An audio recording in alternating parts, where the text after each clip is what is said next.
What is the asbestos and lead paint of today that we'll look back on and say, why did we think that was a good idea? PFAS. Poor and polyfluoroalkyl substances, PFAS, are chemicals that resist grease, oil, water, and heat. For those who don't know what PFAS means, to add to this, PFAS are a large group of chemicals that are suspected to cause cancer.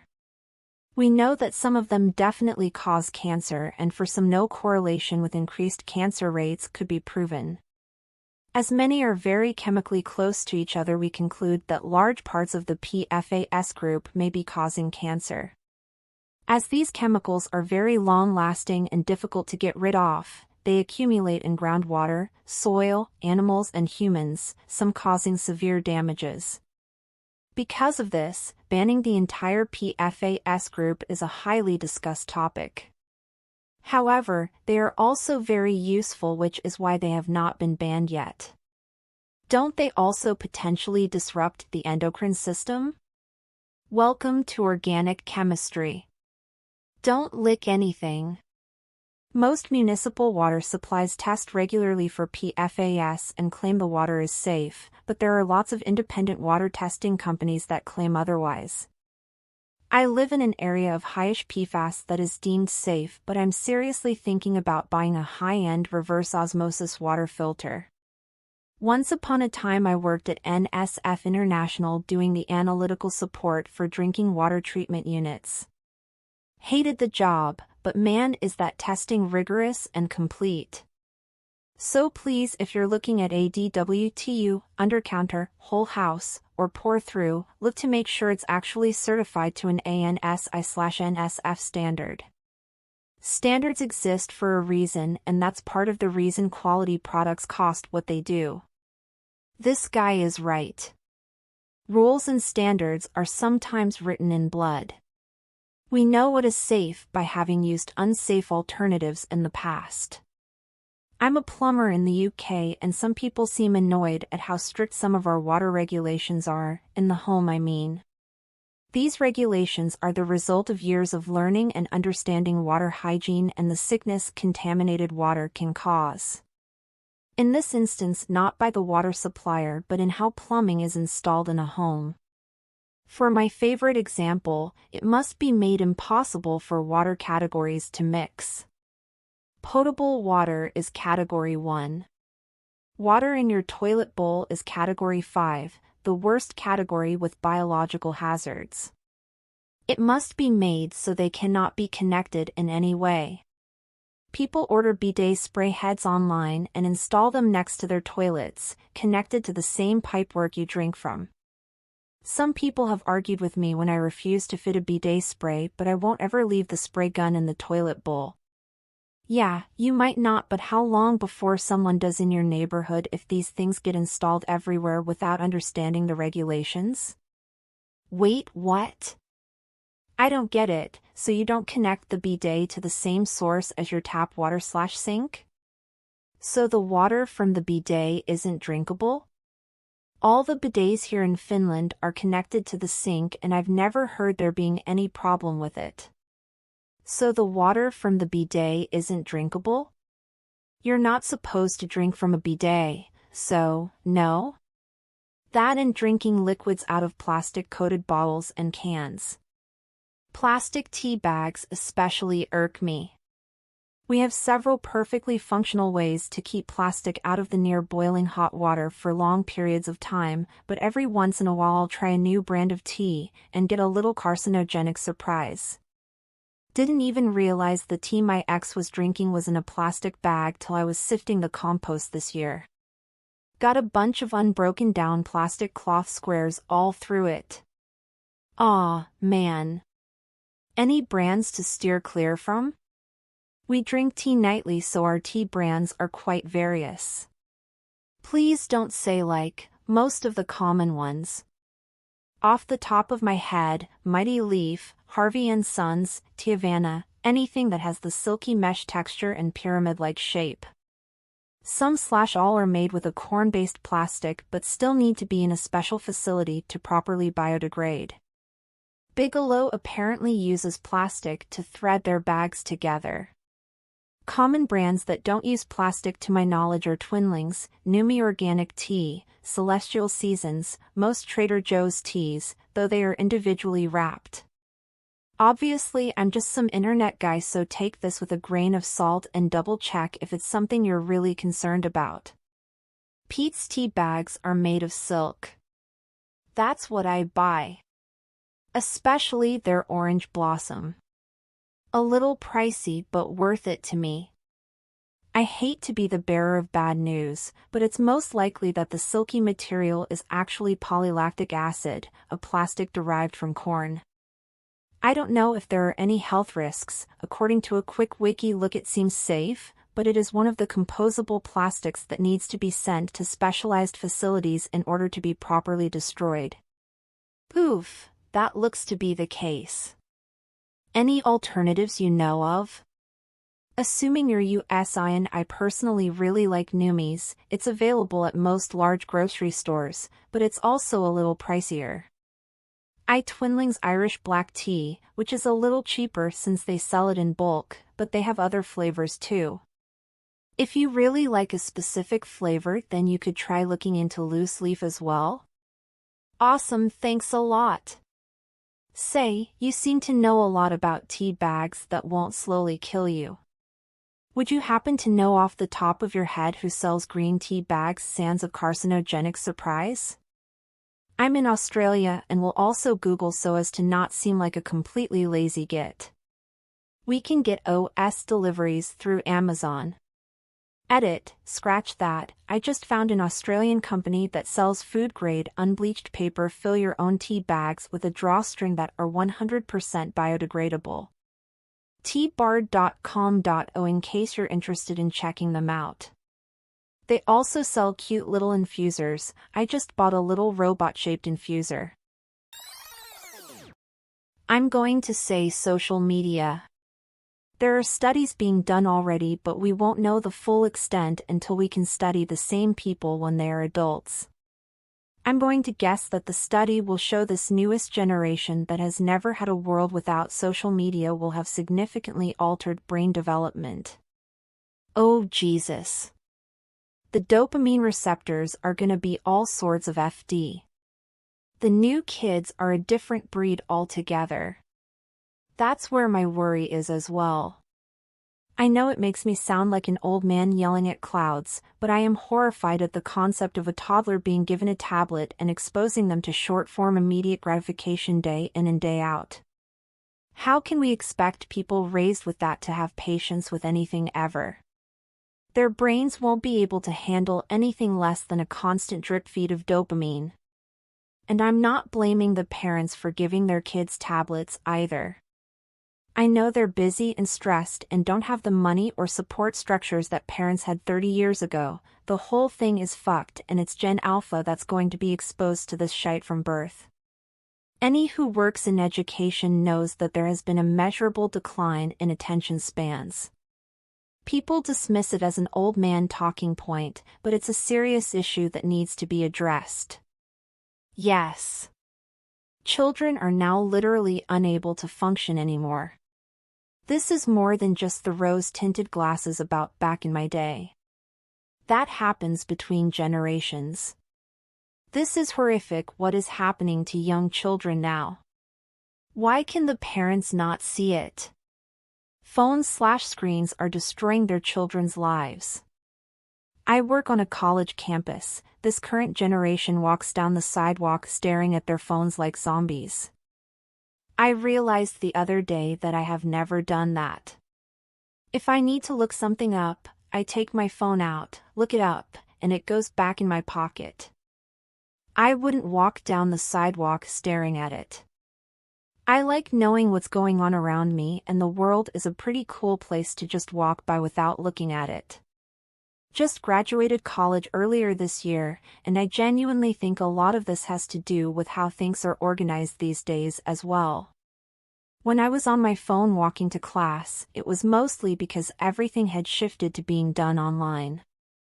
I'm checking to see if my professor got back to me via email. I'm seeing if that one really important grade went in so I can stop by my professor during office hours while I'm on campus. I'm seeing if I'm allowed to show up early to an exam, checking Discord to make sure my project group knows which room I reserved in the library to meet, etc. Oftentimes, being on your own for the first time as an adult is scary, and a lot of us double or triple check everything, and it's easiest to do in an environment designed around learning. And of course we look like zombies. I rarely ever got a good night's sleep before my 6:30 a.m. classes, lol. Oh man. I'm so old that my campus had internet kiosks in certain buildings that students could stop at specifically to check their school email account. And there would be lines for them during busy hours. I also love the world. The sights, the sounds, the smells, etc. When I'm zoned out on my phone, I miss out on almost all of those things, so I actively try not to do it. I also don't like real-world sounds being drowned out. I know too many people that will walk or ride their bikes with noise-canceling headphones in and the music all the way up. How do you function like that? I can't imagine not being able to sense someone running up on me, a car coming at me, someone yelling stop or help, etc. Hearing the world is almost as important as seeing it. It's brewing socially inept people. I can already slowly see the effects of it on the university forums and recently since I graduated last year. I actually joined university a bit later due to not wanting to go during COVID. I noticed how I had a completely different outlook on social interaction and a completely different sense of what's weird or awkward. I never considered myself super confident or outgoing, but to these people I was some kind of fucking Johnny Bravo of social interaction. Dude, freshers last year were completely socially inept. You couldn't talk to them. They had their faces glued to their phone constantly and they couldn't pay attention to anything you were saying to them. I was a teaching assistant in some of the CS modules for first-year students and they were just awkward to talk to. We were like 2 months into the programming modules and they couldn't learn anything. But they knew anything and everything about the recent TikTok drama. Honestly, students these days join university thinking that it's gonna be pranks and choreographed TikTok dances. I didn't start college until I was like 24 or 25. I couldn't believe how many of the students just scrolled Facebook and Insta the entire lecture and would just swap notes like reading someone else's notes does anything for you. Those same kids always bitched about getting C's and D's on their tests. Yeah, I started at 20. It's very weird how these tiny years can create so much change. Technology is evolving rapidly, hence why I almost had a completely different upbringing to someone who is like 4 years younger than me almost. But yeah, people are getting filtered out of university very quickly nowadays. It's a good thing. I had a student who was 2 months into the Programming Fundamentals module and he still couldn't simply print something to the screen. Joke, honestly. Someone before mentioned how people these days are gonna be more tech savvy since they are surrounded by technologically. That's not really the case. I think average millennials are more tech savvy than an average Gen Z. Reason is abstraction. Everything is easily accessible and the complexities of technology are abstracted to the end user. Millennials didn't have so much hand-holding when trying to install something or install a game, connect to the internet, etc. No one needs to understand how anything works because it's dumbed down. We had a student attempt to Google something during an exam. I think the accessibility of the internet and the fact people are constantly online just gives people the impression that they can afford to not know something. If you get what I mean. You can just Google it. But no, preferably not during an exam. Someone before mentioned how people these days are gonna be more tech savvy since they are surrounded by technologically. That's not really the case. I remember reading a blog a while back, maybe 6 to 7 years ago, from someone who did tech support at a high school. They talked a lot about this subject, and how kids have nowhere near the tech skills that adults think they do. I'm 22 and just started university, so most of the people I interact with are about 2 to 4 years younger than me, and my God, these people don't know anything. They are roughly as technologically literate as my 80-plus-year-old grandparents. There's the whole stereotype about professors not knowing how to work a projector, but they still seem to have a better idea than most of the students. Sometimes I feel like the stars must have aligned to bestow upon me a sufficient amount of computer knowledge, as it seems so unlikely that a few years could make such a difference. Then I remembered that this wasn't the case when I was in community college, where there was a wider age diversity. You've got a confounding variable here though, COVID. We'll be feeling the impacts of 2 years schooling from home via Teams for a long time. Social engagement and confidence has been significantly impacted across a wide range of age groups apparently. Frequently putting your entire family's pictures and vids on the internet. It's relatively harmless now, but I can probably see that becoming a substantial resource for scammers. It's not harmless now, people are just totally naive. E.g., putting your child's picture on Reddit Photoshop. Who is taking that picture and what are they choosing to Photoshop or AI it onto? Absolutely skin-crawling stuff.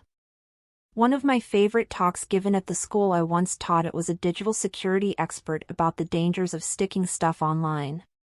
Guy walked into this high school classroom, explained who he was, what he did, confirmed with the teacher and the students that none of them had ever met, or for the teacher, only met that morning. He then proceeded to ask almost every student, by first and last name, very familiar questions. How did you dog Fluffy's surgery go? Heard anything from Aunt Sophie lately? And lay out home addresses and phone numbers for several of the students. All of which he'd found using publicly available information they or their families had put online and a bit of legwork. All he'd started with was knowing the school he was going to and what grade he'd be speaking to. That would have scared the crap out of me as a kid, but damn, that's an important lesson to learn as early as possible. Man, thank you. I keep getting laughed at by my family for refusing to put pictures of my kids online. They all thought it was ridiculous, until I used AI, and made a video of my dad saying he loves dogs, he hates them. That's why. I only used pictures he put on Facebook and Instagram publicly. As anyone could. That opened their eyes a little bit. Can't wait to get recorded confessions submitted as court evidence that were all created via AI. I think what the future looks like is that no video or picture evidence can be used in court and we're just going to have to read the minds of the suspects. Suspects will be hooked to a mind reader, which will command their brain to play back the memory that happened during the time of the crime. We're going to execute people for decades based on that mind-reading machine before someone proves it's also capable of altering memories. Yeah, people are way too comfortable putting their kids' photos online, whether it be Reddit or any other website. Putting one or two on a private profile on Facebook or Instagram or something that you only allow people you actually know to access is one thing. But putting dozens of photos and videos of your kids on Reddit, YouTube, public FB and IG pages, TikTok etc. is insane to me. I don't personally use any social media that's tied to my identity because I have a strong distrust in people, but doing it with their kids is a whole other thing. The likes and compliments on how cute your child is isn't worth the potential trouble it can bring. It's not a guarantee, but not worth the risk either.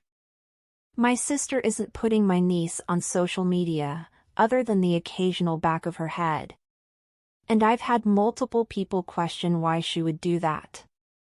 It may be because she both cared about her safety and wants to give her the option of how much of her life is online.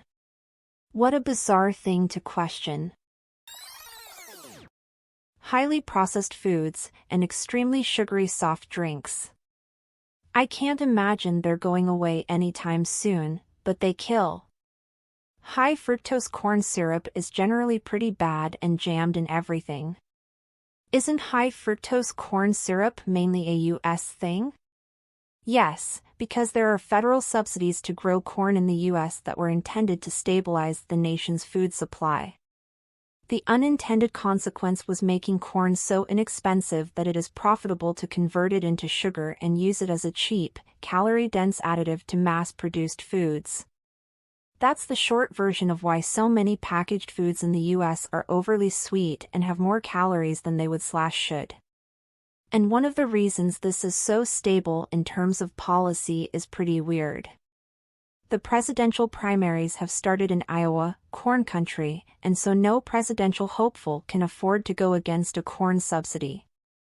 I'm not saying it's the reason, but I've always liked how weird and random this one is. Social media.